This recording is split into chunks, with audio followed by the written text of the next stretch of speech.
there are two kinds of motivation.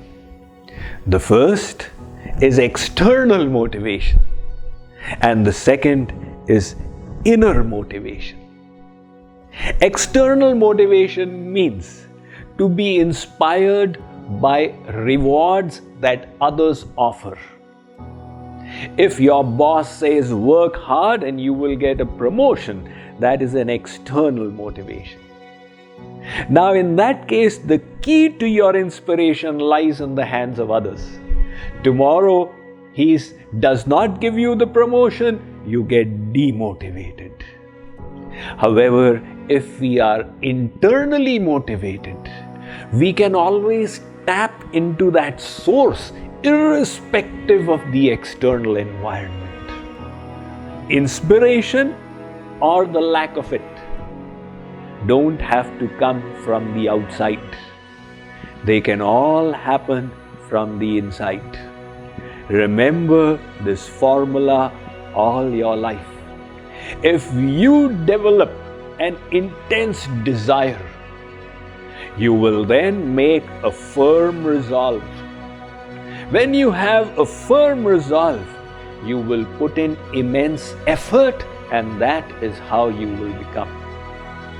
But if your desire is weak, the resolve will be mild.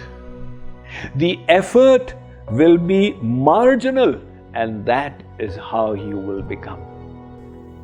So, if we wish to lead an inspired life, we must learn to develop the quality of inner motivation. And how do you get motivated from within? Give yourself a strong reason, a strong why. When you have a strong reason for doing something, you automatically become motivated. If you wish to be inspired to follow that healthy diet, if you wish to be inspired to stick to your daily regimen of exercise and yoga every day, convince yourself of the benefits you will get from that regimen. Convince yourself of the harm you will cause yourself by not sticking to the regimen. That is why power. This why power is extremely powerful. We people think the mind is not under my control, but that's not really true.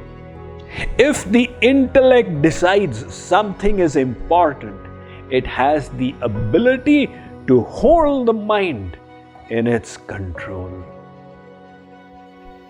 Consider, for example, you have a weakness for some delicacy, some butterscotch or chocolate chip ice cream, and you have been fasting for 2 days. After 2 days, your friend brings for you the ice cream. Now the mind yearns for it. I want that. The mind asks the intellect, there is great pleasure in front of me. Can we indulge? The intellect sanctions, go ahead. And the intellect has instructed the mind has instructed the hand, and the hand has put the spoon there and is bringing the spoon to the mouth. At that moment, if your second friend comes and says, what are you doing? You wish to die? Die? What do you mean? I mean, there is poison in it, potassium cyanide. Intellect says, potassium cyanide, this is dangerous, throw it.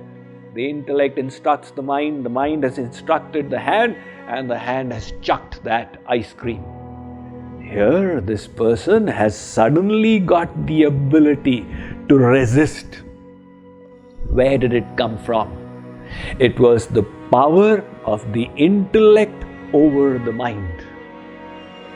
You want to test his detachment? Offer him $1 million. Sir, eat it. I will give you $1 million. He says, what will a dead man do with $1 million? I don't want it. Oh, But have you seen anybody put poison in it? No. Have you ever seen poison in your life? No. Then my friend has told me there is poison there. Is your friend absolutely reliable and honest and trustworthy? No, I've caught him telling lies a few times. A friend who is not completely trustworthy, his one statement enabled you to desist from indulging in that object of pleasure which was the ice cream, merely by the conviction of the intellect. So, if we can tap into the why power,